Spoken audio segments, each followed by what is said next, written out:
Bueno, ahora vamos a hablar de otro tema importante que es la sarampión. ¿Se acuerdan que la sarampión es una enfermedad infecto-contagiosa que por un lado se ha ido limitando o se ha ido controlando la enfermedad gracias a las vacunas? Sin embargo, por esto de la pandemia y por las cuarentenas rígidas que se han tenido las diferentes olas, mucho más en la primera y en la segunda, ha habido muchos niños que no han sido, que no se han ido administrando la sarampión, y es por eso que en otros lugares, está apareciendo de forma muy aislada sarampión. Entonces es importante saber este tema y qué cosas nos repercute, cómo podemos llegar a diagnosticarlas, porque existen también otras enfermedades exantémicas que son similares al sarampión, pero no son iguales, porque estamos hablando de otros tipos de enfermedades. Y muchos se alarman, ¿no? Han venido, por ejemplo, a mi consulta diciendo, es sarampión, y cuando ves, pues, son otras cosas, son otros tipos de infecciones virales, son temas virales que no tienen nada que ver con sarampión. Pero el antecedente de la inmunización es claro, muy importante. Ok, entonces, vamos viendo ahora, ¿sí? Entonces, como introducción, recordemos que el sarampión es una enfermedad muy, pero muy contagiosa, que se contagia por las gotitas de contacto, con un contacto estrecho con otra persona.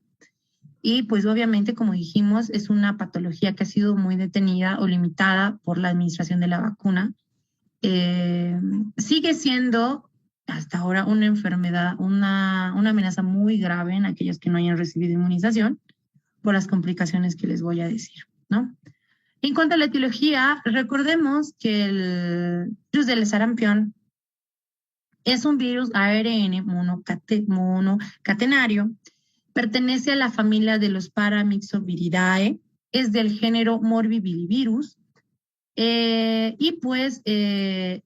produce una inducción de la inducción de inmunidad que se dan es gracias a las proteínas que tienen en superficie, como la hemaglutinina, que es la H, y la proteína de fusión, la F. Ustedes pueden ver que esta estructura del virus del sarampión son debidas a glucoproteínas H, como les decía, la glucoproteína F, que son las propias encargadas de adherirse a los tejidos y obviamente a adherirse, introducirse intracelularmente y dividirse, multiplicarse y causar las patologías propias. En cuanto a la epidemiología, debemos recordar que aproximadamente el 90% de los niños puede presentarse en el 90% en todos los niños antes de los 15 años de edad, muy raros encontrarlos después. Se dice que la vacuna los redujo entre 313 por cada 100,000 hasta 1.3 por cada 100,000 habitantes. Imagínense la cantidad que solamente por el hecho de la vacuna disminuyó esta enfermedad. Sí existe, como les decía, esta patología en lugares donde no se llegue a la accesibilidad de la vacuna, o en algunos casos se está volviendo a presentar esas patologías debido a la no administración de estas vacunas, ¿no? Con la transmisión, como les decía, es por vías respiratorias y conjuntivas. O sea, yo estoy con contacto estrecho con esta persona, hablo de forma conjunta, voy por las gotitas, contagiando a la persona que no esté infectada, puede ingresar también por vías respiratorias o por la conjuntiva. Aproximadamente entre el cuarto y el sexto día después de este contacto puede presentar el exantema, más o menos como en una semana. Y son debido a el ingreso de las gotitas de aerosolizadas, ¿no? ¿Qué tienen este virus? El virus, ojo, que puede estar viable en el aire aproximadamente una hora. Una hora, yo puedo estar hablando, tengo un virus de sarampión, puedo estar una hora aquí en el aire, ¿ok? Y pues la transmisión puede darse incluso 3 días antes de presentarse las manifestaciones. En cuanto a la anatomía patológica, ¿qué es lo que pasa o lo que hace este virus del sarampión? Por un lado, provoca una necrosis del epitelio respiratorio. Esta necrosis o la muerte del epitelio respiratorio es provocado a una potente reacción inflamatoria debido a un infiltrado de los linfocitos. ¿Ok? Recuerden que los linfocitos se elevan en casos virales, se eleva hartísimo en este caso de sarampión. lo que secundariamente puede llegar incluso a causar una vasculitis microvascular de la piel y la mucosa. He ahí, ojo, vasculitis microvascular de la piel y mucosa, las famosas lesiones que se presentan en estos niños. Además de una hiperplasia linfoide, y es por eso que muchos ganglios linfáticos van aumentando en tamaño, y obviamente la presencia de partículas virales en células gigantes. Ustedes, y si nosotros los mandamos a ver a una microscopía electrónica, como ustedes pueden ver en esta imagen, acá podemos ver una célula infectada que puede dar a células multinucleadas. Y aquí está el signo patognomónico de las células gigantes de Warthin-Finkelday. ¿Ok? Estas células gigantes de Warthin-Finkelday son patognomónicos de sarampión. Obviamente, esto podemos verlo esto es una microscopía electrónica porque vamos a verlo súper a detalle. Y ustedes ya saben a qué se debe, porque este virus se adhiere, hace que pues, las células vayan multiplicándose, van aumentando de tamaño y obviamente van teniendo diferente cantidad de núcleos, como se ve en la imagen, es lo patognomónico del sarampión. En cuanto a la patogenia, la he dividido en estas 4 fases, que en el libro es un poco desordenado, pero lo he tratado de ordenar. En 4 fases, porque saben que puede tener el periodo de incubación, una enfermedad prodrómica, la fase exantémica y la recuperación. En el periodo de incubación se trata cuando ingresa el virus, esta migra hacia los ganglios linfáticos regionales, aumentándolas de tamaño, va causando la famosa viremia primaria porque va invadiendo al sistema retículo endotelial, donde se va a ir replicando y pues se va a ir colocando o va a ir poniéndose en diferentes superficies corporales, ¿no? Piel, mucosas o piel, etcétera. Cuando ya tenemos la enfermedad prodrómica como tal, es cuando aparece la viremia secundaria. Acá es donde aparece la famosa necrosis epitelial, las famosas lesiones en piel, aparecen las células gigantes, y es en esta etapa donde estos virus pueden llegar a diseminarse mucho más y ser mucho más peligrosa y llegar al sistema nervioso central en la enfermedad prodrómica, ¿no? Este virus, una de las características es que le encanta o tiene tropismo o afinidad por los linfocitos T CD4. Sabemos que estos son los que van a suprimir la respuesta inmunitaria de T-Helper, actuando como inmunosupresión, ¿no? Entonces, pero a este virus le encanta. En la fase exantémica, como su nombre dice, exantémica, es donde, por un lado, aparecen ya las lesiones, ya están establecidas. El cuerpo empieza a producir diferentes tipos de anticuerpos. Los anticuerpos tratan de frenar o tratan de limitar la replicación, y es donde existe una desaparición de los síntomas, ¿no? Y en la cuarta etapa tenemos la recuperación. Entonces, vean el periodo de incubación, prodrómica, exantémica y de recuperación que se presenta en el niño. Obviamente, estas etapas son las más vitales porque tienen fiebre, cefalea, etcétera, muchas cosas que pueden manifestarse en el niño. En cuanto a las manifestaciones clínicas, también las he tratado de ordenar por los mismos periodos que vimos anteriormente. Sabemos que el periodo de incubación aproximadamente está entre 8 a 12 días. La enfermedad prodrómica como tal puede presentar con febrículas, o sea, no fiebres, menos de 38 grados, conjuntivitis o corizas, fotofobia, tos intensa, que tienen aproximadamente 10 días de duración. La fiebre, o sea, puede presentarse febrículas y puede ir hasta fiebres progresivas, las famosas linfadenopatías progresivas, axilares, ganglionares, o sea, va aumentando las linfadopatías. Y si nosotros realizamos un examen a nivel de la mucosa, porque sabemos que es el lugar donde se va diseminando, vamos a encontrar las famosas manchas de Koplik. Las manchas de Koplik se presentan entre 50 y 70% y se pueden presentar 1 a 4 días antes del exantema. ¿Ok? Acá nosotros podemos ver, si yo hago mi revisión, acá veo unas lesiones rojizas, como ustedes pueden ver. Son de punto blancos hasta azulados en la cara interna, casi a nivel de la premolar. Estas son las famosas manchas de Koplik. Estos también son patognomónicos, se puede decir, propias de sarampión, por eso siempre revisamos la boca. mucho más si no tiene el antecedente de la vacuna. Y la fase exantémica, que se presenta a los 7 días, inicia en la línea de implantación del pelo. Primero, o sea, ¿dónde inician estos exantemas? En la línea de implantación del pelo, detrás de la oreja, en la parte superior del cuello, y las lesiones se caracterizan por ser maculares y papulosas.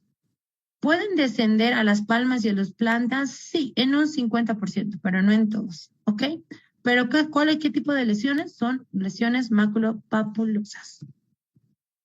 ¿Puede también haber una infección asintomática por sarampión? Claro que sí. O sea, no presentar ningún tipo de síntomas. Pero el cuerpo va creando diferentes anticuerpos de forma pasiva. Puede presentarse quizás de forma subclínica. Puede haber un exantema muy leve, refieren, pero no liberan virus y no se transmiten. Entonces, cuando se presenta en esta etapa, pues no se transmiten y no se libera virus. Puede también estar el famoso sarampión atípico. El sarampión atípico es en aquellas personas que recibieron la vacuna originalmente, pero que estaba inactiva, pero debido a los inmunocomplejos del cuerpo que se forman en una respuesta anómala a la vacuna, ¿no? Puede ser parecer, pero es un sarampión atípico que se ha presentado en muy pocos casos, que puede darse, que tendríamos que pensar si estaríamos hablando de algo que parece raro y comprometa al paciente. ¿Cuánto a las pruebas de laboratorio? Primero, las he puesto en mayúsculas, se basa en datos clínicos y epidemiológicos. Los clínicos es de todo lo que les he hablado, de las lesiones, de las manchas, de las fiebres, corízatos, etcétera. Pero un dato fundamental son los epidemiológicos. ¿Y cuál es eso? El que no tenga la vacuna, ¿ok? Y que tenga síntomas similares a sarampión. En estos casos, sí tendríamos que realizar una prueba serológica para el diagnóstico de sarampión. Si nosotros pedimos algún tipo de laboratorio, como un examen de sangre, podemos ver una leucopenia, una linfopenia, neutropenia absoluta. Podríamos también pedir serologías para la identificación de este virus de sarampión por la identificación de inmunoglobulina M, que puede aparecerse 1 o 2 días antes del exantema o permanecer un mes. Y puede aparecer la inmunoglobulina G, que puede presentarse en 2 hasta 4 semanas después de, obviamente, de la M, ¿no? También se recomienda el aislamiento del virus en sangre o de las secreciones respiratorias en un cultivo especial para su análisis. Y pues lo más ahora, lo más, se puede decir lo más tecnológico, lo más avanzado, pues es la proteína C reactiva para el virus del sarampión, que se podría realizar, ¿no? En cuanto a los diagnósticos diferenciales, hacer una enfermedad exantémica, pues tiene un sinfín de enfermedades exantémicas, pero ojo que las características de las lesiones, etcétera, también son diferentes y la edad también que se presenta. Podemos hacer diagnóstico diferencial con la rubiola, el adenovirus, el enterovirus, el Epstein-Barr, exantemas súbitos, el eritema infeccioso, lesiones por micoplasma pneumoniae, que son muy raros, puede deberse por estreptococo del grupo A, pero que son más milicéricas, el síndrome de Kawasaki, por ejemplo, y las erupciones medicamentosas. Entonces, son un sinfín de enfermedades que podríamos ir diagnosticando, pero estas se diferencian por el tipo de lesión, por los lugares en los que se presenta e incluso por la edad. En cuanto a las complicaciones, que creo que es lo más importante, es importante saber de la sarampión. En este caso, las complicaciones se va a presentar mucho más en aquellos niños menores de 5 años que no tengan la vacuna y mucho más severo o más agresivo en menores de 1 año. El hacinamiento es un factor importante, un factor de riesgo importante.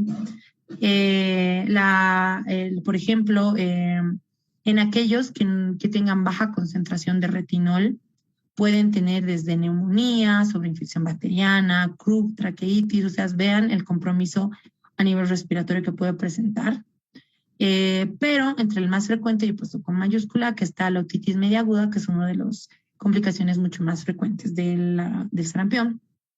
Y después la sinusitis, mastitis, del absceso retrofaríngeo. Raros casos podría presentarse la apendicitis, unas diarreas que pueden ser asociadas a deshidratación, las convulsiones pueden estar presentes en un 3%, la sarampión negra o hemorrágica muy poco porcentaje, la panencefalitis esclerosante subaguda, que es muy poco, pero puede repercutir, y se dice que la encefalitis puede presentarse de 1 a 3 por cada 1000 casos, pero esto se va a dar mucho más en niños inmunodeprimidos o que tengan una lesión directa por el virus, ¿no? O en pacientes que tengan problemas oncológicos como neoplasias o niños con VIH que no tengan el VIH-Sida y que no tengan la vacuna de sarampión.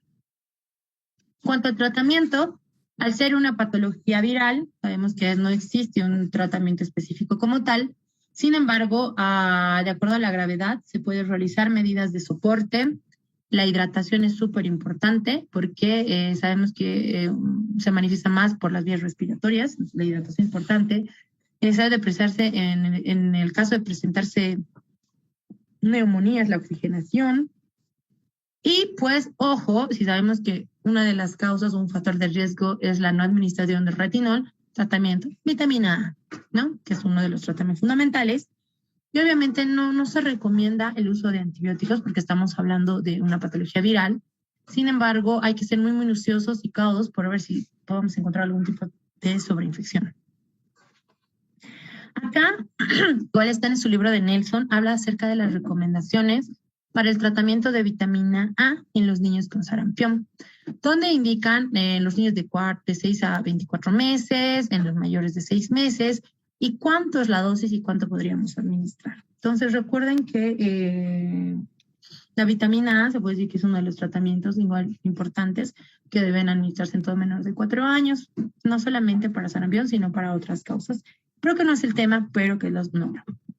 En cuanto a la prevención, el virus se puede liberar desde el séptimo día hasta el cuarto, desde el séptimo día hasta el cuarto sexto posterior al inicio del exantema. ¿Ok? Prevención, pues la vacuna, la SRP, sarampión, rubiolas y paperas, ¿no? Que se administra al año de edad. Presenta fiebre después de los 6 a 12, de 6 a 12 de la vacunación. Puede presentar fiebre ocasionalmente, pero nada que pueda repercutir, ¿no? Y aquí las recomendaciones de inmunización contra la sarampión, que está de acuerdo a los lugares endémicos, a la edad y de acuerdo a las patologías de base que puedan presentar. ¿Ok? Entonces, las categorías y las recomendaciones que igual pueden encontrar en su libro de Nelson. Y eso es todo en cuanto a sarampión.